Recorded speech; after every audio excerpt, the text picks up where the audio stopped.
Shear line patuloy na iiral pa rin at bahagyang nandito sa may bandang Southern Luzon. Sa may bahagi ng Sorsogon, yung pinaka-edge ng shear line na magpapaulan sa halos buong Southern Luzon pa rin. Typically, sa silangang bahagi ng Bicol Region at Northern Samar Region. Asahan na magiging maulap ang buong Southern Luzon pa rin, pero halos mga ilang kalat-kalat lamang na mga ilang light to moderate showers. At talalabi ng Northern Luzon, patuloy pa rin ang iiral ang malamig na cold breeze at iiral pa rin ang medyo maalinsangan na tuyot sa kalurang bahagi ng Luzon hanggang Central Luzon, kapilang na ang bahagi ng Metro Manila. Pero mga pag-uulan na iiral sa bahagi ng Mindanao ay inaasahan ngayong araw. Typically sa silangang bahagi ng Mindanao at Southern Mindanao.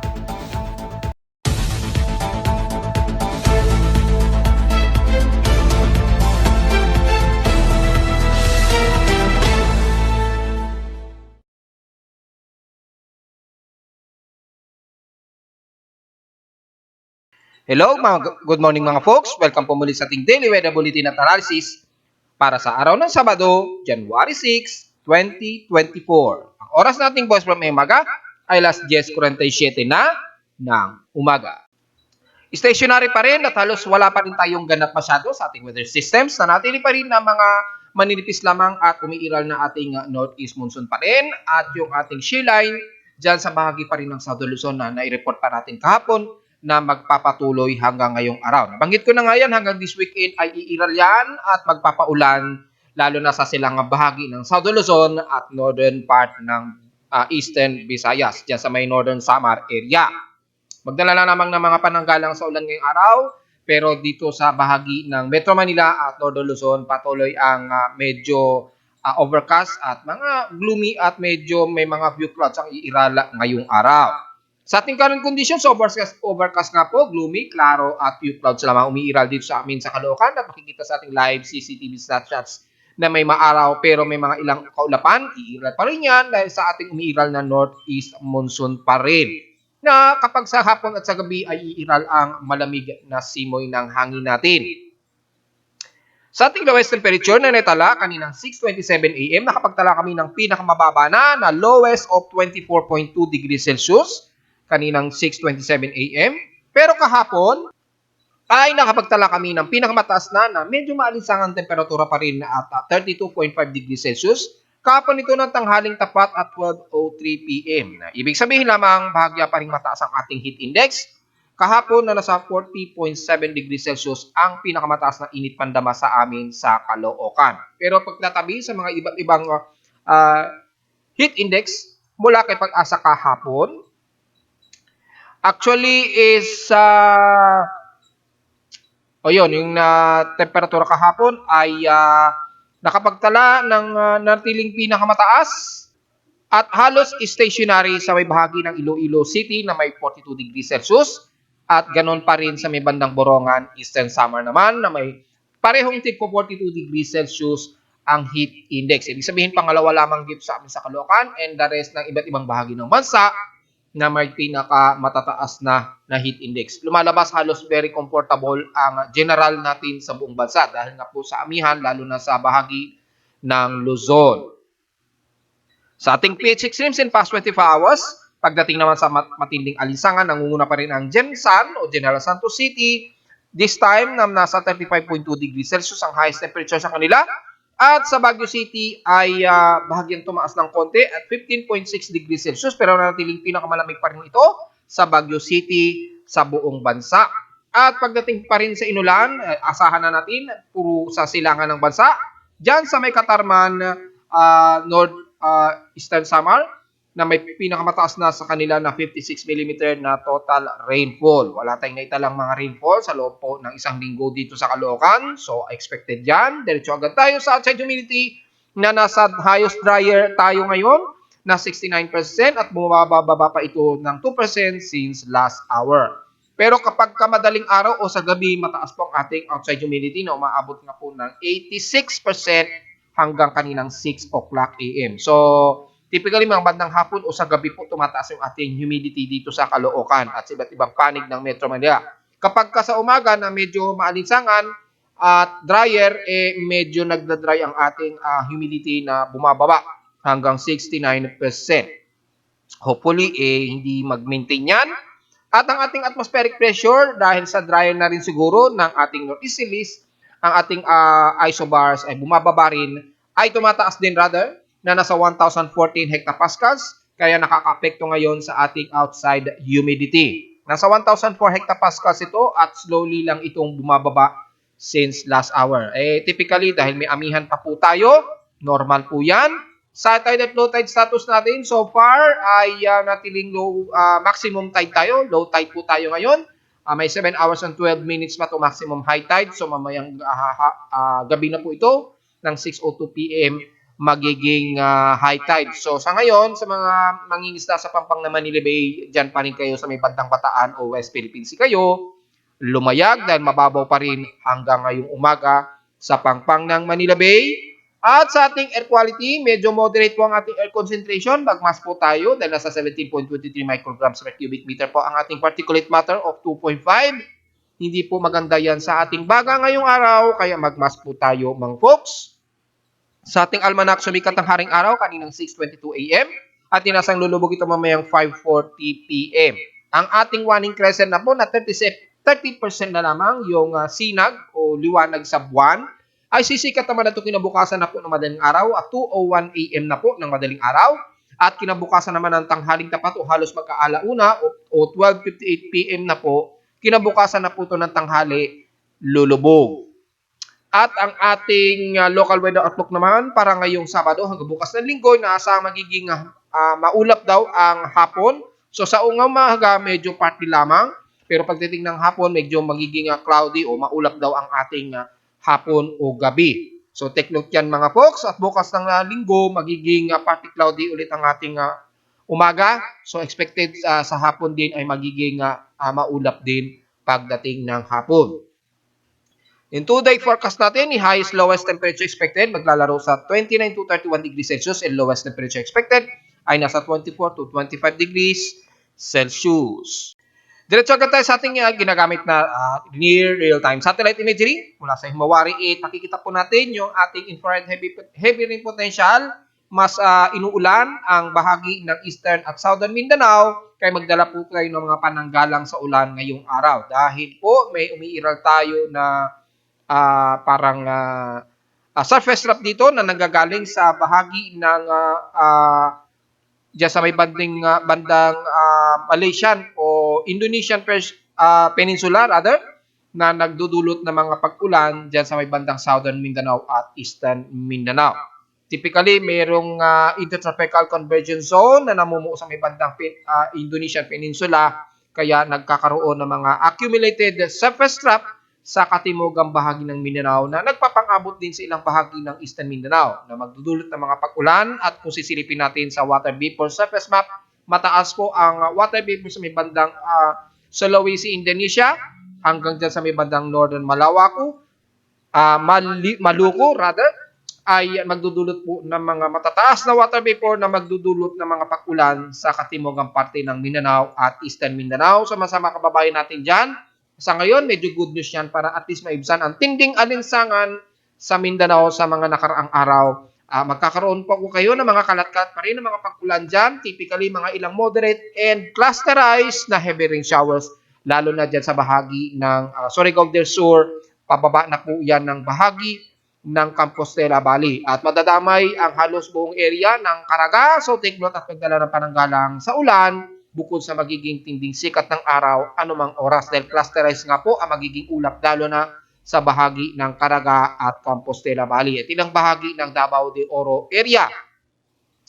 At sa mga bahagi naman, unahin na lang natin siguro ang Mindanao area, ay bahaging Surigao del Norte, magiging maulap din po at asahan din ng mga isolated at kalat-kalat na pag-ulan na may ilang pagkidlat at pagkulog hanggang sa buong bahagi ng Butuan, Ginuog, hanggang dyan sa bahagi nga po ng buong Caraga. Nabanggit ko na nga po. At sa bahagi ng the rest ng Northern Mindanao, ang Cagayan de Oro hanggang papasok na po yan ng Dapitan City sa Zamboanga del Norte. Magiging katamtaman ng lagay ng panahon, pero magiging parte ito musikaw diyang iira lalo na sa may bandang Cagayan de Oro at damay na rin ang halos buong BARMM area.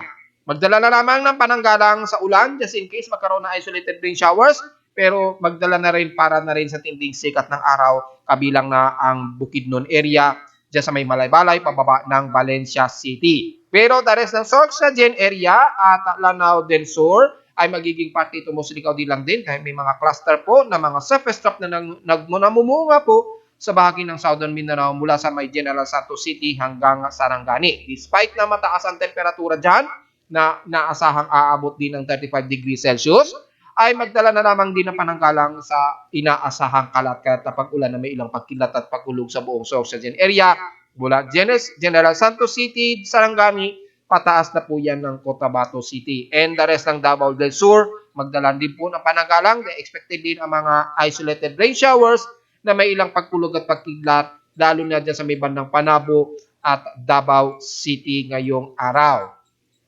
Sa Zamboanga Peninsula, magiging fair weather po at makalinsangan po.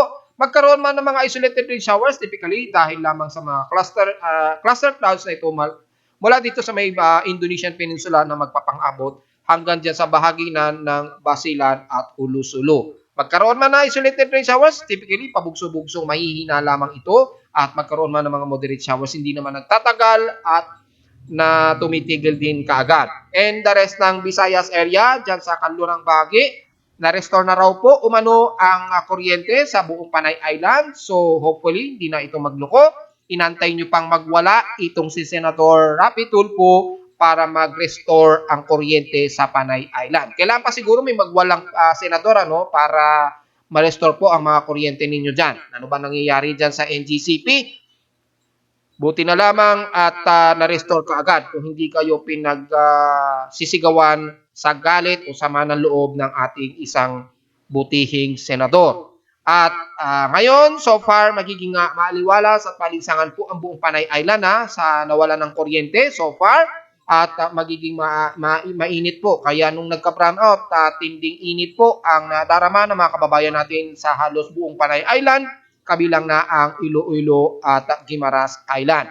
At dahil meron at na-restore na daw po ang kuryente sa Panay Island, ay magiging maliwalas po ang ating maghapon na magkakaroon ng mga isolated lamang pero mababa daw ang chance na pag-ulan na naglalaro lamang sa 33% chance. Magkaroon man na isolated showers, lalo na dyan sa may hilagang bahagi ng Kalibo at bandang Malay sa Panay, ay mga ilang light rain showers lamang ang iiral. And the rest ng kanlurang bahagi ng Visayas, sa buong Bacolod City, pababa na po yan ng Negros Region sa may Negros Occidental, hanggang dyan na po sa may bandang Bayawan City, magiging maliwalas at malinsangan po ang ating panahon ngayong araw, kabilang na ang Central Visayas sa Cebu City, Bohol at Siquijor. Magdala na namang na pananggalang sa tinding sikat ng araw. At sa Leyte naman at Eastern Visayas, dyan sa may bandang Samar Region, ay bukod sa fair weather din tayo at despite na may mga ilang mauulap na iiral nitong maghapon, pagkaroon man na isolated rain showers, typically mas mararamdaman ito ng mga taga-Katarman, Northern Samar at Lawang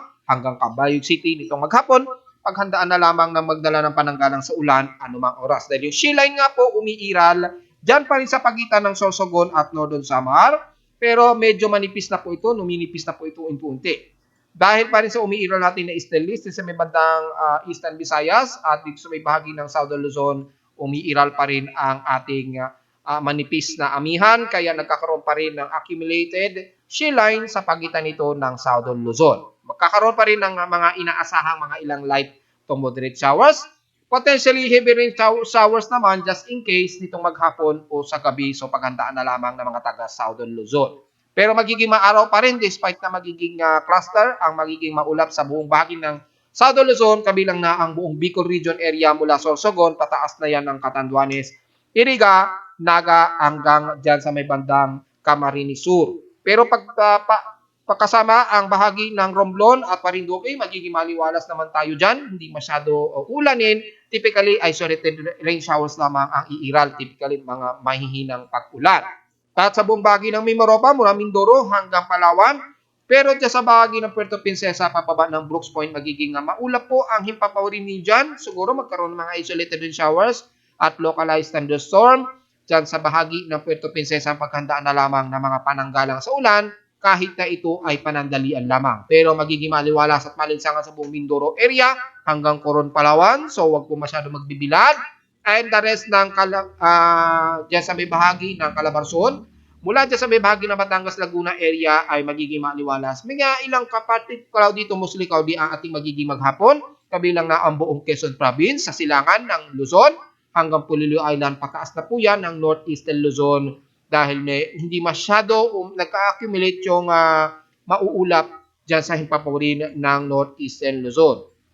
Magkaroon man ng mga ilang kalat na tapag-ulan typically sa hapon o sa gabi ay typically ay mahihinang mga light rain showers ang mas madalas. Pero sa kaluran ng bansa mula Ilocos Norte, pababa ng Pangasinan, Zambales, damay na ang Central Luzon, Bulacan hanggang Metro Manila ay magiging mas maaliwalas at maalinsangan din po ang iira sa atin. Despite na magkakaroon ng ilang few clouds, ang ating maghapon ay hindi pa rin maiiwasan ang maalinsangang panahon sa ating maghapon. Dahil mataas po ang ating dry spell ngayon na umiiral sa kalurang bahagi ng Luzon, kaya take note dyan mga folks. Hanggang ngayon, wala tayong inaasahan anumang magiging sama ng panahon na mabubuo sa lubat at labas ang ating Philippine Area of Responsibility hanggang sa susunod na linggo base sa ating ginagamit na Tropical Cyclone Assessment Monitoring. Wala tayong ine-expect sa Pilipinas, maliban na lamang sa may bandang Indonesian Peninsula area. At dahil sa patuloy na mga pag-iral ng northeasterlies, ay iiral pa rin ang shear line sa bahagi pa rin ng Southern Luzon hanggang January 8 to January 9, 2024. Ay makikita natin sa may global spectral model natin ginagamit. Ayan yung shear line. Typically, dyan sa may bandang Southern Luzon na po, ang mas madalas na umiiral na ngayon. Senyalis na po na malapit na po magtapos ang ating amihan season. So hanggat may amihan pa tayo, i-enjoy na po ninyo mga folks, lalo na sa bahagi ng buong Luzon area. Dahil po, pagdating ng dry season, ay talagang para tayong maluluto sa barbecue pagdating ng dry season. So hanggat ngayon, malamig pa, i-enjoy na po ninyo. Yung mga exhaust fan ninyo ay i-prepare na po ninyo, i-maintenance na po ninyo dahil hindi po biro pagdating ng dry season. Talagang mataas po ang magiging humid natin o hot humid pagpasok ng tag-init natin. Sa ngayon, hanggang ditong unang first quarter ng February ay makakaranas pa tayo ng taglamig. Pero yan ay unti-unti na pong nagde-descend pagdating ng February, kaya hanggang ngayon ay enjoy na po ninyo ang taglamig ngayong buwan ng January 2024. At so far, wala tayong naasahan nga pong sama ng panahon, pero pagdating sa alon ay nanatiling mataas pa rin ang buong silangan ng bansa. Bawal pa rin po lumayag ang ating maliit na sasakyang bandagat hanggang dyan sa may bandang Eastern Mindanao. Medyo delikado po at malakas ang pag-alon natin dyan. Siguro sa mga surfing areas natin, dyan sa may bandang Surigao provinces, dyan sa may surfing area na yan, siguro mga professional surfers na lamang siguro ang inaalaw nating mag-swimming dyan.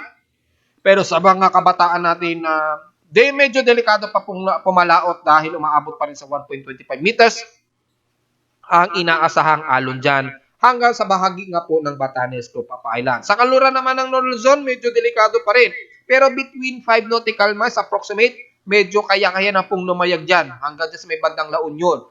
I-timing na lamang po ninyo dahil yung hangin naman na dumadaloy ang medyo iingatan natin ng mga folks. So, i-timing na lamang po ninyo kung sakaling tumaas bigla ang pag-alon dyan sa within 5 nautical miles. Kasi makikita naman ito between 10 nautical miles, medyo okay na po yung taas ng tubig Pero lagpas niyan, medyo mataas na po ang alon. So, timing na lamang po ninyo sa mga mangingisda natin sa kalurang bahagi ng Lolo Luzon, ingat na lamang sa magiging gale force winds na dadaloy ngayong araw. Wala tayong ini-expect maging sa mga computer models. Typically, mga bandang Southern Mindanao lamang makakaranas ng mga surface trough dahil sa umiiral na intertropical convergence line sa may bandang Indonesian Peninsula, kaya magkakaroon ng mga ilang kalat-kalat na pag-ulan sa buong buwan ng January, typically ang bandang Southern Mindanao area. Pero sa lalabi ng bansa, wala po tayo magiging komento dyan dahil sa lahat ng mga weather agencies na mga forecast ng computer models ay wala tayong inaasahan na anumang pamumuo ng sama ng panahon ngayong buwan ng January. At narito naman natin 3D 20 weather forecast para sa araw ng Sabado, January 6, 2024.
At hanggang dito na lang po ating daily weather bulletin at analysis para sa araw ng Sabado, January 6, 2024.